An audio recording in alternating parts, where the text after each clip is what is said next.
Hi everyone, and welcome to today's session called How to Help Learners Chart Their Own Course Towards English Proficiency.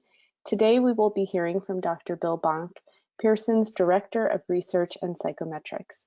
Bill has a joint PhD in Cognitive Psychology and Cognitive Science and a master's degree in Second Language Studies. Bill has taught EFL for more than 10 years in Italy, Ecuador, Japan, and Brazil, and loves learning second languages himself. As some quick housekeeping before we get started, we will be having a short Q&A session towards the end of this webinar, so please feel free to submit your questions in the questions box at any time during the talk. Any questions that we don't get to during the session, we will try to respond to via email as soon as possible. This webinar session will also be recorded and will be available shortly after the session in case you would like to share it with colleagues. And now I'm happy to pass it over to Bill.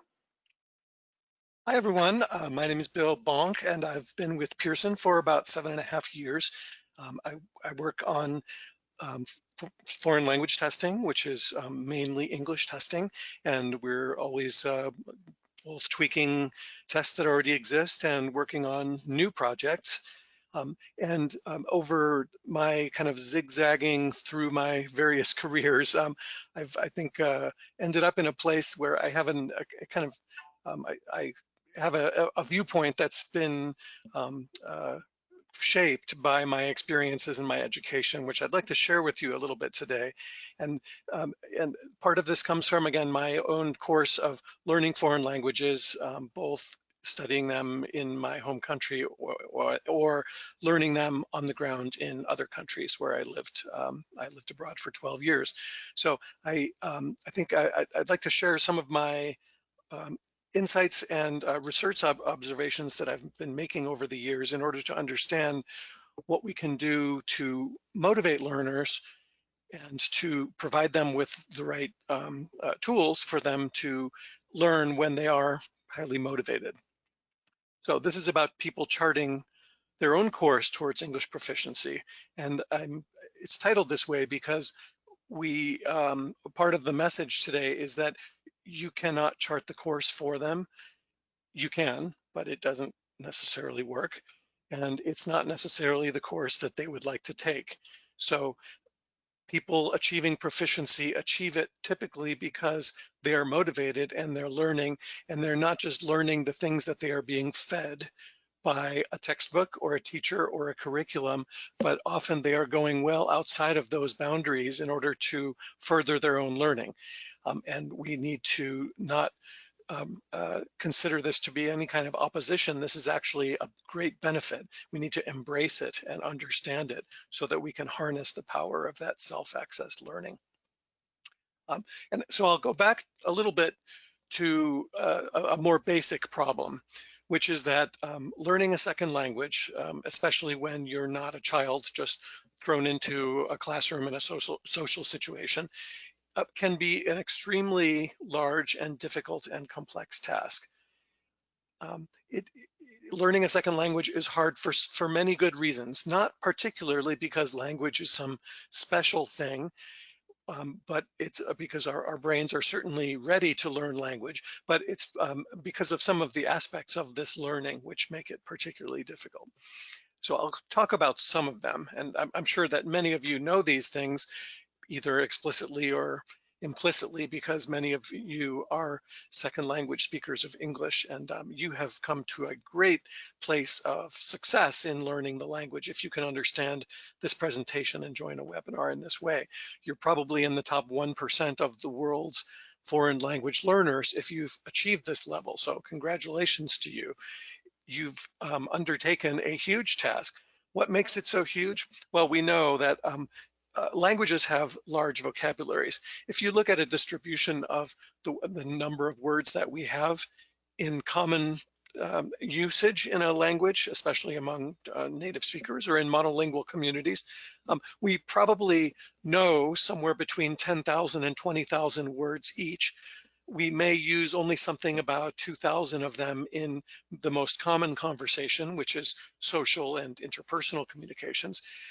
But then there are all these other words that we also know. The fact that we don't use them every day or in everyday conversation doesn't mean that we don't know them. And certainly we recognize all of them to varying degrees, depending on the person, and we occasionally use some of them. So 90% of the vocabulary is about those first 2,000 words, and then you've got all the rest of the vocabulary coming in that are more specialized. So all of this to say that learning 10,000 words, not just the first 2,000, but then the next 8,000 or the next 18,000 is a pretty large task. There are a lot of those words. Many of them overlap with meanings and words that we have in our first languages, and yet some of them don't. So it's a complex task of trying to figure out where those meanings overlap and where you can substitute one word for another. When we learn words, we don't just learn their meanings, we learn a lot of things about them. We learn connotations, feelings about those words that people might have. Are they negative or positive? What other kinds of things do they imply? Do they have any extra baggage that comes along with them? And how, in what situations we use those words, what words those company, or what company those words keep, is also a very important consideration. This is what we would call conventional combinations.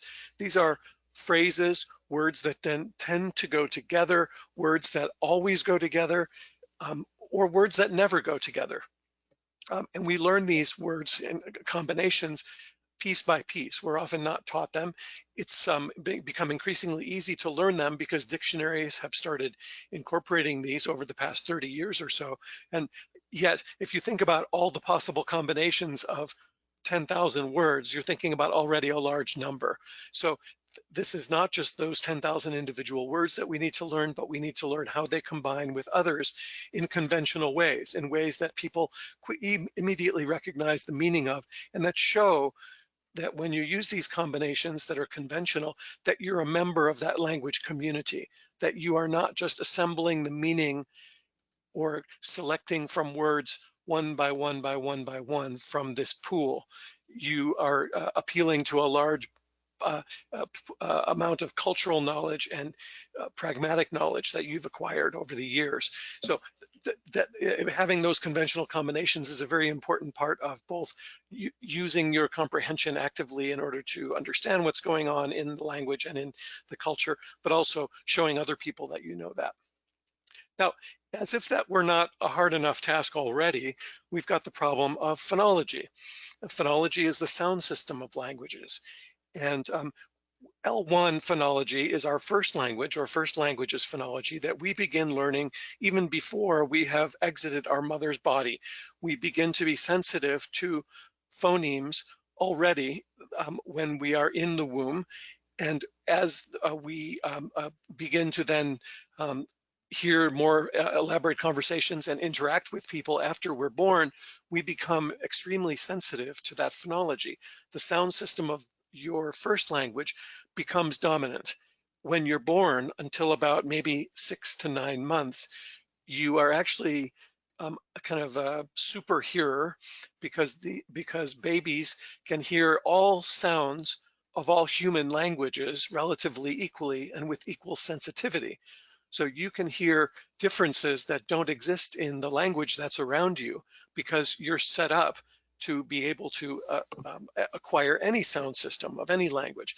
And it's only after that 6 to 9 months or so that you become a specialist and you begin to prune away or leave to the side sounds that do not appear in your environment. This is not an accident. It's actually a great feature of evolution and of the development of language, because it makes you a super specialist in your own language or languages that you're hearing. And you develop, for those phonemes, for those sounds, what we call categorical perception. That means that if something sounds a little bit like the sound F in English, like the end of the word life, that F sound has particular characteristics in English that it doesn't have in other languages. The Japanese F sounds slightly different. The Spanish F sounds slightly different. So those differences can still be smoothed over by a baby that's already begun to develop categorical perception. So when you hear that Japanese F, you hear it like an English F, as if it were that. You might hear a little bit of a difference, but you can't quite figure out what it is. You just categorize it as an F. And this makes perception of phonology very fast and automatic and very effortless. And that's sort of key to what it is that it is when we become a native speaker of a language. Now, later in life, after you've developed this categorical perception for your first language, it works against you if you try to learn a second language, because you have cemented those phonemes in place and made very, very fast and automatic processing for them. When you hear things that diverge from that phonology, it becomes difficult to categorize them, and you can't perceive them in the same way, and you don't acquire them with the same facility and the same depth as you did your first language. So that second language phonology can be quite challenging to pick up, to hear, and to reproduce in speech. Now, as if we already were not in a very difficult situation with both the huge vocabulary, the novel combinations of words, and the phonology, we have the grammar problem. And even related languages like English and German, or Spanish and Italian, have complex grammar systems that are quite different to one another. They're similar in many ways, but often they're quite different, even highly related languages like that. So you can imagine then that there are even bigger and stranger differences between languages that are quite distant in their family relationship, like English and Turkish, for example. So there are grammar systems that overlap. So in some cases, similar to what I was mentioning earlier about vocabulary, the grammar systems can in some cases seem similar or give us these senses of, I can use this system to understand the other one, and then in many other cases it doesn't work. So this is only a small set of the reasons why learning a second language can be a huge task. And those of us that have done it know that it takes quite a long time. These are data that we've put together from working with the Global Scale of English and the CEFR over time. And the key of this table is that on the left here, you can kind of see where we would start. So if you started at the A1 level learning English, and you wanted to finish somewhere, let's say in the middle of the A2 level on the CEFR scale, then this on the GSE would be 22 to 30. And here in this part of the table, we've got the number of hours estimated that it takes people to get from this level to this level. For fast learners, it tends to be 95 in this case, and for slower ones, it's 290, getting close to 300. So you can kind of see that just to go from one level to the next, and this is at a relatively low level, you're talking about something about 100 to 200 hours of effort. And notice that the changes here as you go into higher levels, to go from A2 to B1 and B1 to B2, the numbers go up. And so this is the changes that are required from one level to the next. If you look at the cumulative numbers here, that's the total number of hours that you have invested in order to get to that place from the start. And you can kind of see that to get even to like a mid B2 level, we're talking about something between maybe 3,000 to 5,000 hours of investment. And faster learners often learn faster, not because they're super brilliant people. They may have good sensitivity to that second language phonology, but in many cases they're faster because they're starting on an easier place. Learning English when you already speak Spanish is quite a bit easier than learning English when you start in Korean, for example. It's going to take you more hours. It's going to take that Korean speaker more hours than the Spanish speaker to get to the same place. So we're talking about a large number of hours. And how would you ever get to that number of hours in classroom learning? If we just think of 5 hours a week of classroom time, that's only 260 hours per year. And let's assume that people are doing a couple of hours of homework and that it's actually useful and productive time spent. We're still only talking about 750 hours per year. So that's nowhere near the amount of time that people would need to actually acquire the language. So this slide is about many of the things that have been tried about how to not get someone to a place where they have become a master or a proficient speaker of a target language. And we know, for example, that just 5 hours a week or even 50 hours a week may not be enough for you to achieve proficiency in a short amount of time. Um, we have often focused on a grammar-based syllabus in second language acquisition, textbooks, in courseware, and we've had a large focus on grammatical accuracy. To some extent, maybe this is because it's easy, because as a teacher, you've gone through this and you have learned all that grammar, and by golly, you're going to teach it. You're going to make other people learn it in the same way that you did. Often we teach the way that we were taught. So we kind of inherit that in our DNA, and it takes some effort to overcome that. So often many of us learned grammar first, and then we only acquired the communicative aspects of the language later on. So that this becomes a habit, and this also becomes reinforced by textbooks and curricula and other systems that are based on grammar, when I think many of you know that we've sort of abandoned this idea a long time ago with the advent of the communicative syllabus. The focus is nowadays more on language as a tool for communication and not getting it right and doing it correctly so that you never make mistakes and that you never develop habits that are mistakes. We know that it's inevitable that you're going to make mistakes in that language. You probably will make mistakes in that language for the rest of your life, no matter how proficient you become. Even at the highest levels of C2, people that are second language speakers often make these kind of grammatical or vocabulary choice errors, and certainly phonological errors.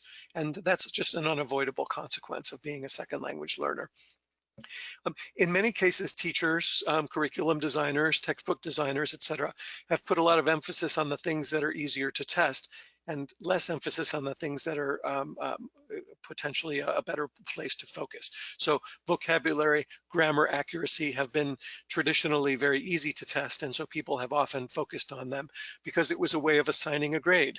You could give a student an evaluation at the end of their course on that basis. It had data behind it based on test scores or quizzes or whatever other kind of assessment you had.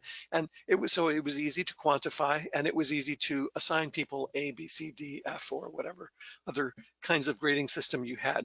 It clearly did not accurately reflect the level of acquisition of most people in that target language. Another problem is that we've often used achievement testing as a proxy for or as a way of understanding people's proficiency level. So when you take in my life, I studied many times from language textbooks that had chapters and then groups of chapters in units. And at the end of each chapter, there might be a quiz that was based on the grammar points and vocabulary and listening exercises that were presented during that chapter. If you are willing to invest some time and effort into studying those things, you can often get a very high score on that achievement test. It unfortunately does not accurately transfer into your communicative ability in that language. Very, very often achievement test scores are very much inflated, and they show perfect acquisition of that material, and people that study harder, and especially people that study harder the day before the test, would tend to get higher scores on it, and they cram that information in, and yet they haven't fully acquired it or integrated it into their communicative system in that target language. So teachers often would like to show that, yes, you got 100% on all of these achievement tests and you finished the book, and so now you're ready for the next one and the next one and the next one. This book said that you were an A2 plus. The next book you're going to says that you're a B, you're studying B1 level material. The fact that you've mastered all of that A2 plus material in the book and on the achievement test doesn't really mean that you are going to be at the B1 level. In most cases, that's probably an inflated estimate of your actual proficiency level. So it's a delusion, or it's an illusion that teachers can see, and they see the progress and they think that students have mastered all this material, and clearly they haven't mastered it to a very deep degree. It's often only a shallow one, and it may just take a lot more time. It's not a question of the students not trying hard enough or not attempting to master the material or attempting to get it into their actual communicative system. Many times students are motivated to do it and they would love to do it, but it just takes more time and effort than was available in that time. Um, in a more traditional view of language learning, the textbook and the teacher often guided learning, as I mentioned earlier. That was the curriculum. That curriculum was the syllabus for you, and that was what you were going to learn in the order that you would learn it as a learner. And clearly we know that students not only learn other things that are not in the syllabus, but they also don't learn the things that are in the syllabus. They have a kind of internal syllabus that can be idiosyncratic, it can be personal, and it doesn't necessarily map onto our neat plans of how we would like those people to acquire language in our classrooms. And finally, with the advent of the idea of more communicative language teaching and testing, we've had a lot more opportunities in classrooms for group conversation. And these are fantastic. This is a great development. But again, if we're only talking about 5 hours a week of total classroom time, these activities and this time is not necessarily focused enough or extensive enough for it to be truly useful. I'm not saying do away with it. I'm saying that was a great way to begin, but we need to have more opportunities for using the second language. So some of the bigger picture focuses that I would like to bring to the learning of second languages and to the testing of them as well is about this idea of building lifelong learners. Because of the number of hours that it's going to take to master a second language, we're not going to learn it in a few hours or even over a couple of years. It's going to take many years. So we need to build these skills of lifelong learners in order for them to focus their efforts in places where they will be beneficial and not focus their efforts on areas where it was not useful and probably would just be a waste of time. For example, a lot of that grammar learning that people used to do. The four main areas that I would like to emphasize in this talk and in general in my research as a psychologist are time on task, self-directed learning, repetition, and focus on the high impact areas of the second language. And time on task is really just about making sure that we accommodate the fact that you need thousands of hours of contact with that target language in order to acquire it. And we need to build that into our system. You probably have heard the idea about the 10,000 hour rule, where to become a sort of expert in something like mastering a musical instrument, playing a sport like tennis, learning how to do certain kinds of math or certain other kinds of puzzles, it can take 10,000 hours in order for you to become what might be considered an expert. And we have to expect that people need to put in that amount of time in order to master a second language to the degree that they would really need it in order to function well in that second language. The only way that you'll get to that time on task is through self-directed learning. We don't have enough teachers or textbooks or materials out there that are guided for us to actually accomplish that huge amount of time on task in our lives. So we need to develop people into self-directed learners and get them to embrace the idea that they are helping to teach themselves and they're accessing the material themselves. Another aspect of the psychological and psycholinguistic literature that is often not emphasized in second language learning classrooms is the idea of repetition. Not mindless repetition, but repetition that's useful. And this repetition can be around materials. It can be around the kinds of activities that people perform in class and outside of class. And I'll talk about some of this. And finally, I would like people to focus on what I would consider to be high impact areas of the second language rather than low impact areas. To get to these places, let me talk a little bit about listening comprehension. My first second language was French. I started studying it when I was in high school, and although my world was not a black and white one and not quite as bad as this, it wasn't too far away. We all sat at our individual desks. We had our books, we studied individually, we didn't collaborate on French lessons, and there was a teacher at the front who provided the main sources of input. Aside from the textbook, the teacher directed our learning and gave us a lot of input.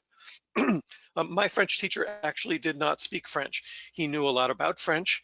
He knew the textbook very well. And so he was able to guide us through it. And I'm not saying I didn't learn French from that experience. I certainly did learn quite a bit in those 4 years that I studied French in high school. But a lot of that didn't come only from the textbook and from the teacher-fronted experiences. And I was lucky that I was at the time when the audiolingual method began taking shape and taking its place in many classrooms across the United States. And we had tape recorders that had tapes of actual French people speaking French. So I didn't need to rely only on my French teacher, because he didn't speak French actually, and he had a terrible accent. So I could actually hear French spoken through the tape recorder, which was integrated and which worked together with the lessons to provide me some extra input. So that was a great thing. It would have been really hard 20 years earlier to try to learn French without any input from any kind of voices that sounded different from my teachers and from the variety of French that I was able to hear from the textbook, even though, from the tapes that went with the textbook. And even though this was very artificial, baby, simplified language in French, it was kind of useful for me, and I learned a lot from that. As later on, we began to have these language laboratories where you would not only hear tapes, you can see in this case, this is a reel-to-reel tape, but it would actually make recordings of you. So you could do exercises, you could speak into a microphone. Most of the time, nobody was listening to you. You were able to listen to yourself. And occasionally a teacher would listen to people's responses to exercises, but it was very, very rare. Generally, this was like giving you input, and then you would do some kind of repetition, and you would say it, or you would try to remember what the answer was or something like that. So this is, again, like a step forward, because now you've got people talking. They're not just listening, they're not just repeating back as a group, but they're repeating back individually, and then they can listen to what they said themselves to hear what their response was. Later on in, I guess, the 70s is about when videotapes began coming out, and in the 80s, people could watch movies on VHS tapes like we have here. And suddenly the world opened up to many more kinds of French input to me than I had just in those textbooks. I could watch real French movies that were made by French people for French speakers, and that were complex. Culturally, they portrayed this very complex social situation and jokes and serious things, and a lot of things that I had never seen in any of my textbooks, because textbooks are very bland and plain, and they don't have difficult situations in them most of the time. Whereas movies, that's pretty much all they have, is that sort of drama or humor. So it opened up a new world, both culturally and linguistically, for learners. And suddenly we had access to a lot more input in French. Then later on came the DVD, where it improved on the VHS tape because you could go more quickly through the tape. You didn't have to kind of like wind it, but you could stop at certain places. You could specify a certain range, and you could listen to it over and over again. You could have subtitles appear when you wanted them and turn them off if you didn't. You could listen to them in English and look at the French subtitles if you were trying to learn French, or you could watch a French movie and look at the English subtitles in my case. So it gave us a huge benefit here, and suddenly we've got more and more input. And eventually we got to the place where you have this huge amount of material at your disposal compared to what I had when I was in high school learning French. I literally only had my textbook, and I had one French newspaper that someone had given me. And that was the only input that I had. And certainly no listening. I wasn't able to listen to French ever, other than the textbook that I had, or the VHS tapes that I might have been able to get later on. And I'm putting up the slide of Friends to illustrate this idea that people often will acquire a language through things that they enjoy and things that they like. When I was in Argentina a couple of years ago, I was at a restaurant in Buenos Aires, and there was a woman working there, a young woman who really was doing a great job interacting with all of the tourists that were there, speaking in English, switching between English and Spanish effortlessly. And I talked to her. She was my waitress as well. And I said, "How did you learn English?" And she said, "Oh, mostly watching Friends." She didn't have a particularly great set of textbooks or great teachers or great dictionaries. She had access to something that she really liked, and she dove really deeply into it and watched it over and over again. And as she mined that material for the humor, the cultural references, the phonology, the grammar, the expressions, all of this richness of language was available there to her in a format that had it not been available to me when I was in high school learning French. And so she was able to develop quite an advanced level of English, never having left Argentina in her entire life. And so that's where we've come in listening, is now with the internet and with YouTube and other kinds of formats like that, we have an infinite amount of second language content. We have subtitles and translations available. We can look at information in our own first language and then either read it or hear a dubbed over version or watch the same thing in our target language. It's mostly free, and it's available all the time anywhere you are. So on your phone, on your computer, on your television, can be replayed, slowed, and stopped. And all of these things that you can do, as I was mentioning with this woman who was listening to Friends, she told me that she would listen to it over and over again, the same episode, and she would learn more each time. Here's an aspect of that repetition. Now, people do this naturally when they like the material. They probably would not want to do that with the canned dialogues that might be in a textbook. They might, but if you give them more interesting, more compelling material that's rich in all of this kind of variation I was talking about, with cultural references and humor and drama and interpersonal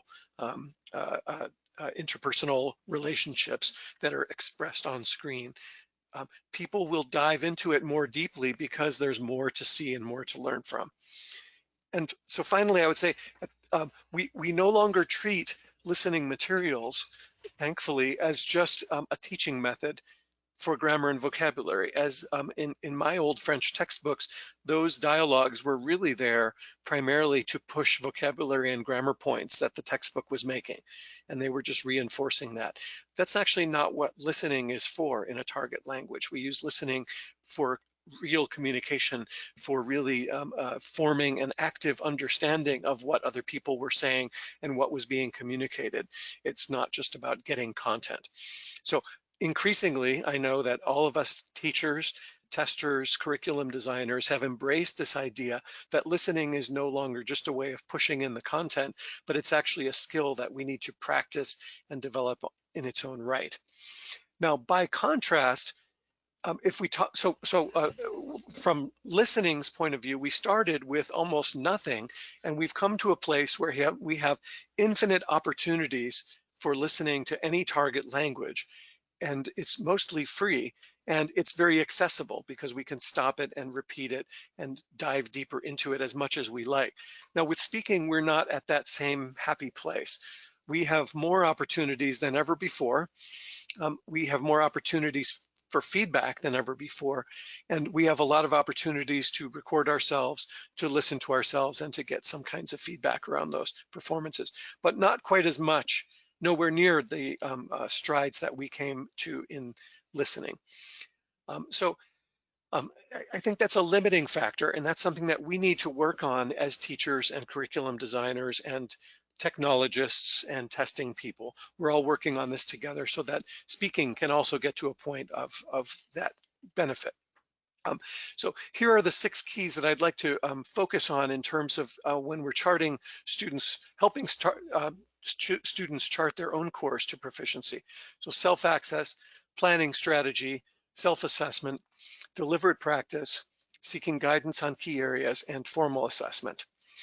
Self-access means that you're allowing people the time and the space and allowing them the freedom to choose what they want to learn and how they're going to learn it. So it means giving up that control over their learning that we always wanted to have and we felt that we had, but truly we never really had it because students were not just learning the things that were in our syllabus or curriculum. So we need to, in our classrooms, encourage this out-of-class practice in areas of people's own interest or needs. And I use this word need very flexibly because I know that in some foreign language situations in which I've taught, people had very little need for English back when I was teaching in those foreign language classrooms. They often had no possible interactions with speakers of English. They had no prospect of traveling abroad and living in another place. Many of these people were learning a language because they wanted to or because they were forced to, but they didn't have a real need for the language. So you might have to be creative and have people develop a pretend need, just a practice one. For example, like imagining that you're going to be studying abroad for the next year in Miami. And so you have to imagine all of the situations that you will be in and work towards them as if it was a real need rather than just a perceived one. And one of the ways that we can do this with self-access materials is through the wonders of the internet and give people the freedom to explore the things that they think might be good for that need. So if I'm searching for an apartment, I need to know the vocabulary of how to find an apartment in Miami. In fact, I've never lived in Miami, so I would only have to guess myself as an American how to find an apartment in Miami. I might use an app like Facebook or Craigslist or some other method for finding advertisements. I would find the advertisements and be able to figure them out and learn from them what's in there, what kind of apartments are available, what kinds of things I could afford, what I'm looking for. So it takes a little bit of active investigation because every situation might be different, and we need to give people this control, this ability to form their own learning and to structure it themselves. So we have to imagine needs. Now, in some cases, we're going to give people access to tools such as this thing that we have in the teacher, on the English.com website called the GSE Teacher Toolkit.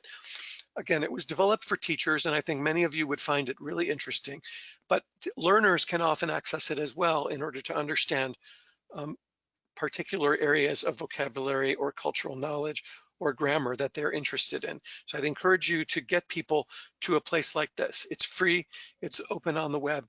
And when you open up the Teacher Toolkit, you'll find 3 areas. There are learning objectives, grammar, and vocabulary.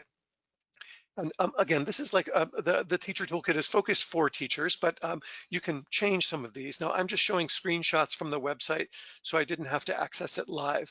But here you would choose that I'm teaching adult learners, and then you can choose a skill, and you can also use these sliders to select a range. So in this case, I may have selected a range of learning objectives or things that you would like people to be able to accomplish at this level. One example of a learning objective is ask linguistically complex questions in a survey here. So you can kind of see that this is a speaking skill. And so we're asking people to ask questions. And we can see the GSE level that has been tagged for this particular task. So this is quite a high one on the 10 to 90 scale. This is at the B2 plus level. And we would have large numbers of these learning objectives that people could access themselves based on what they think is their actual range of on the GSE or on the CEFR. So here we've selected this range of 75 to 81, and we're talking, and we're going to then show some results from that. Now, this person chose to learn about cultures, customs, religion, and tradition. And this person is kind of interested in exploring what we might call in linguistics a semantic field. A semantic field are all the words that are associated with particular areas of meaning. And in this case, the areas of meaning that this person is interested in are festivals, holidays, celebration, folklore, and the supernatural. So through these filters and checklists, people can find large amounts of vocabulary, and they can check their understanding of this vocabulary to see if it's a word that they would like to know, if it's a word that they already know, or if it's something new for them. They can hear pronunciations of those words, they can understand parts of speech, These words are also tagged with GSE values, which are kind of an estimate of how unusual they are. People tend to learn this word mythology only when they're up around the GSE 75 level or at the B2 plus level. So it gives you a sense of which vocabulary you should know if you're below this level, and then what are the words that maybe you could target when you're right at this level. So you should be able to know all of the words or most of the words around folklore and the supernatural at lower levels. You can just test yourself this way and figure out where the gaps are in your knowledge, because we all have them. Much of our learning of second languages is kind of arbitrary or idiosyncratic. It's based on the experiences that we had, the friends that we had, the books that we read, the situations that we were in, and there are going to be huge gaps there. So one way to fill those gaps is to merely do that investigation yourself and not wait for them to fill themselves, but to just proactively go into places like this and explore words or explore grammar that might be related to functions such as apologizing. So when I was learning Japanese, of course, the first apology that you learn is sumimasen. It's kind of like the general purpose word for excuse me when you bump someone, because Tokyo is a crowded place. You're always getting on trains. People are constantly bumping or excusing themselves to get in front or to go allow someone else to go or to apologize for making a mistake. So, but then there are a lot of other words and functions that we use to apologize in Japanese that are not sumimasen. In some cases, it's a completely inappropriate way to do it. Sometimes you only learn these piecemeal and in an arbitrary fashion. So one thing that you can do as a learner of Japanese is to investigate websites like this that will show you the many different ways that you can apologize. And some of them might be beyond your level of grammar. Some of them might be ones that you just have to memorize word for word. And then later on, you can break those down and analyze them for their grammar and the component parts in them that are that were originally beyond your level, but that now maybe you can access. So it gives websites like this give a lot of examples of things that how you can use words. So this is the kind of active learning that I would like people to be encouraging for their learners, not just learn for the textbook or for the test, but follow your own interests, follow the things that you would like to be able to learn and do. And in some cases, people have to encourage learners to develop some kind of strategy. It doesn't have to be a super systematic strategy. It might be relatively random, but at least learners should be aware of what they're doing. It has to be self-directed, so you can't just as a learner wait for your teacher to tell you what to learn. So, and it has to be documented. You have to keep records of it, otherwise you just lose it, because we all know that we might engage in various kinds of things where we're looking on the internet for stuff. We look at it, we access it, and then we got what we needed at that moment or what we were interested in. We followed it for a few minutes, and then several days later, it's gone. We've forgotten about it. We didn't learn it. So you have to document this.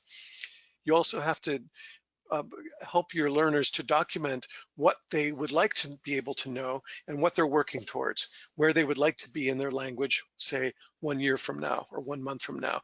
So with that pretend need of needing to rent an apartment in Miami, you can get pretty far in terms of focusing, planning out the areas that you would like to explore as a learner and exploring those and figuring out when you know them, what you've learned and what you still haven't learned yet, and keeping that as records. Now, part of that process of being a self-directed learner and being responsible for some of your own exploration of that language is the self-assessment. You need to be honest about what you know and what you don't know. You need to not trust the level of CEFR that your textbook tells you you are, but actually engage in some kind of self-assessment practice so that you figure out where the gaps are in your own learning. What are the areas that you feel you need to work on more? And especially which are the ones that you would like to work on right away that you can actually work on successfully. So you need to, if you do that, then you will be able to sense that sense of progress and satisfaction of knowing what you just learned and knowing when you didn't just learn something. That's a key element of maybe what we would call formative assessment practice in teaching, where people are encouraged to understand themselves and understand when they really learned something, when they just memorized it for a test and didn't really learn it, or whether they didn't put any effort into it and didn't try to learn it, which is also useful. So that self-assessment is key. Now, I've already alluded to this idea that when you're trying to learn something, it needs to be deliberate. That if you go to live in, let me back up a little bit. If you go to live in another country and you don't speak the language, you're going to be immersed in that language or submerged in that language for many, many hours every day. You'll be surrounded by things that you don't understand for many, many years. And that's obviously, it's a very good way to learn a foreign language because you're surrounded by a lot of input all the time. Some of that learning is subconscious. You don't really know it's happening. You hear conversations around you. You you begin to hear your boyfriend's voice in your own head. And as you hear his voice and his way of saying things, you kind of have internalized a version of him that helps you to learn that language. And some of that learning is really unconscious. Typically in a foreign language situation, in a classroom learning situation, we don't have that advantage. So people have to focus on deliberate learning. Deliberate means conscious, and it means they know what they're trying to learn at any given moment. And they're focusing on some things, but not everything. Because if you focus on everything at the same time, you will end up not only learning nothing, but focusing on nothing. So it's something that you need to develop as a learner, is this practice of knowing what you're trying to learn or knowing what you're trying to demonstrate at that moment. So, for example, when I was learning Italian, when I was living in Florence, sometimes I would be really excited to speak in Italian and try to communicate something with friends. And sometimes they would correct me in ways which was not helpful, in ways which were not helpful to me. Like at that moment, I was trying to express this meaning and not worry about my pronunciation or my fluency. I was trying to focus on getting the right words and the right expressions. Is this the right way to say it? And if people give me feedback on pronunciation and fluency when I was actually just trying to communicate something, it's not helpful. Not only is it a waste of time because I'm not receptive to that feedback at that moment, that's not what I wanted, and it's not what I was trying to do. So we have to be focused on understanding what we're trying to do and getting other people to give us the kind of feedback that we need. So I might tell people then, okay, I'm going to try to say this, and then you tell me how you would have said it, or you tell me where my errors were in my grammar. Don't worry about fluency or pronunciation or any of these other things. Deliberate practice means that you need a huge amount of time on task. As I mentioned earlier, this quantity is important, and you need, as a learner, to spend those 10,000 or so hours getting up to proficiency through deliberate practice. This massive repetition is what I was talking about with reference to that waitress in Argentina who was studying Friends. She would watch the same programs over and over again, not in a classroom, but on her own time with her own goal. And she would stop and start it again and go back. And sometimes maybe she would have somebody who would help her understand what was just said, or why that person said that at that moment. Why was it funny? Why is he angry? How did he express that anger? So the ability to stop and start the world is unique to kind of media. We can't normally do this in the real world because the world keeps on going around us. But that's one of the reasons why learning through the internet and learning these audiovisual tasks has actually been a great boost for us, because you can stop the world and get some information about it. And you can do this in a way that, as I mentioned, goes deeply into the material so that you can internalize it and begin to hear those voices in your own head. And that's a great advantage to learning in the modern world. There's also this effect of constantly, it's called the testing effect, and it's about recalling things. So if you're forced to recall information, it strengthens the connections that you've already made in your mind with all the old information. If you're I won't explain this entire psychological effect, but I think it's a very big story in cognitive psychology. And it showed through Mark McDaniel and many other researchers who studied this effect in many domains that frequently recalling the material is actually better than studying the material. So constantly being asked to produce is more important than constantly being asked to study. And you can look up this effect yourself. It's called the testing effect. I would look it up and investigate it a little bit. It's a fascinating effect. It's a very, very large learning effect. So it really boosts learning. And we need to encourage people to constantly be seeking opportunities to recall or to do something with the language, even if they're making mistakes while they're doing it. As self-guided learners, we need to be able to also seek guidance on the key areas. Now, here's where I'm going to be a little bit of top-down and say that over the past 50 years of research in second language acquisition, in general learning sciences, we probably would tend to focus on some areas rather than others. So if I were designing a second language program, I would focus primarily, first of all, on listening and pronunciation. I think this is the key for people that are to be able to hack into the system. When in Japan, for many generations, people studied English mainly through looking at books and repeating things out loud, and with teachers that didn't necessarily speak English very well and didn't focus on speaking and listening much. They learned it primarily through this written mode, and people often got lost in their own pronunciation and their own ways of understanding the language, and they were not forced to adapt to the way that other people use English. So they never broke into the system.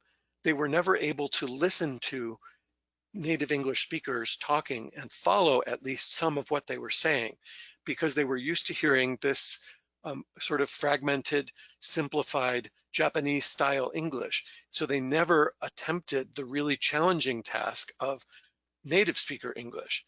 And so that they never developed the listening abilities in that. Because they never developed the phonology through listening, they never developed the pronunciation either. If you don't get to a point where your pronunciation is intelligible to other people, you get a very different kind of input from them. You get different kinds of conversation, and it's a feedback loop. You never really get to the real meat of the way that people really talk, because they never speak to you naturally. They never speak to you naturally because they perceive that you cannot understand them, and your pronunciation level is so low that your English is terrible, is their interpretation.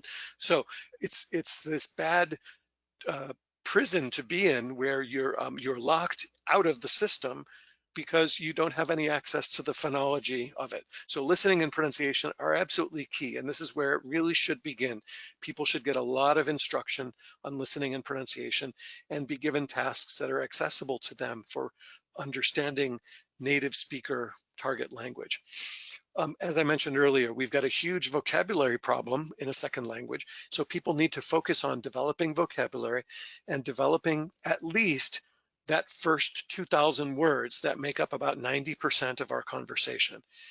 And really learn those words. Don't memorize them, but learn them the way that they are used in real conversation and be able to hear them in conversation. Not just learn them on the page, but learn them as they are actually being spoken. And strategic competence is a way of maybe a little bit of a buzzword around how to know how to do things in that language and how to be able to develop your own ways of doing things with the limited language that you have, knowing that you're never going to be a native speaker of that language, and your language is most likely going to be quite limited. So you need to focus on accomplishing tasks in that language rather than doing it perfectly. And I would say less focus should be placed on accuracy, on memorizing grammar rules, or learning content for a grade or for passing tests. As we've talked about earlier, we know that this is a failing recipe for learning a second language. So let's focus less on those and more on these areas that are harder to teach, harder to test, and harder to acquire, but ultimately they hold the key to that second language. A final kind of assessment is not just that self-assessment, but a formal assessment, an assessment that's of your true proficiency level on a standardized scale. And this shouldn't necessarily be, this should ideally be from a scale like the global scale of English that Pearson have developed, or the CEFR, or other scales from other companies that are well understood, so that you can truly understand where you are and what then is within your grasp. What's the vocabulary? What are the grammar points? What are the functions? What are the areas where you should put some focus, not things that are much higher than you. Um, this assessment also helps you uh, understand like the effects that your learning practices are having on your own proficiency level. If you have a practice of learning vocabulary by writing that word 300 times in your notebook, and you find that even though you're spending a lot of time writing words, you're not really learning that vocabulary very well, then maybe that is giving you the signal that this is not an effective learning practice. And finally, you need to correlate your own perceptions of your proficiency with that standard measure. You need to understand what a B1 plus sounds like when you are a B1. You need to understand where you how it's going to sound when you get there. So here in Pearson, I work on these Versant language tests. So we have a lot of tests that people can use to understand their true proficiency level and to then take a measure of their progress over time. These are tests that have all 4 skills: reading, writing, listening, and speaking, and they're all scored automatically over the internet. We can test over mobile phones. We have an app. We do this also over the web, and we also do it for the moment over the telephone.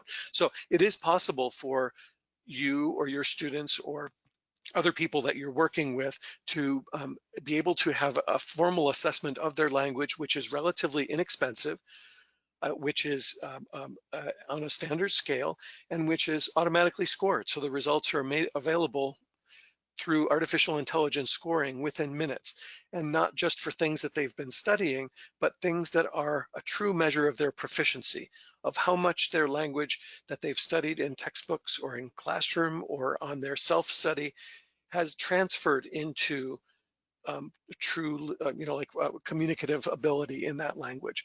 So we have systems where people can even speak and or write, and we can assess where they are on those 4 skills using the Versant tests. And you can buy these further for your students, or you can get your students to buy them individually, and then they will understand where they truly are in their language proficiency. And this is a kind of example of the score report that we currently have, and all of the score mappings that will show where they are in each skill level and show where they are relative to other skills. So it may be that their listening skill needs to be bumped up a little bit more because it's lower than their reading, writing, and speaking. And finally, if we are giving tests using the internet, and especially now when many schools are not in session, we also have a remote monitoring system where we have a system that when people are taking a formal assessment, we can check to understand if they're doing anything like copying and pasting from other windows, cheating on the test, using other people to give responses, et cetera, et cetera. So we have this kind of remote proctoring system. So in conclusion, I'd like to mention that self-accessed learning really is the key to learning. It's nothing new. It's just that we have a lot more tools now. It's incredibly useful, it's inevitable, and it's really effective. So embrace it. Give up that control as a learner director, as a teacher, as a curriculum designer, and embrace this idea that self-access is the way that people can get to those 10,000 hours. Tools like this GSE Teacher Toolkit are really useful because they've taken decades and decades of knowledge of corpus linguistics, of language analysis, of the ways that language is truly understood and used, to put them all in one place. We never had access to these even 10 years ago. So the future is really opening up for automated practice and testing systems. We have a lot of automated testing systems now. I think what we need now is a lot more automated practice systems so that we can get that speaking to the level where we reached in listening, where speaking practice becomes very, very easy because you've got a system there that will help you to do it in a repetitive way, in a way where the computer doesn't get tired, where it guides you, where it gives you a lot of opportunities to focus on the things that you would like to focus on and not focus on the other parts. Just finally, as teachers, you need to be the leaders in this. We're not taking away your jobs. This is actually your new job. This is an additional responsibility, is to be a guide in learning and helping people to develop this responsibility of being a self-guided learner, a learner who can chart his or her own proficiency course over time. And giving them guidance on how to spend their time well and to do this effectively and not focus on areas that are low impact. So thank you very much for your time today. I think I've finished right on time, but I've used up all my time and I don't think we have time for questions and answers.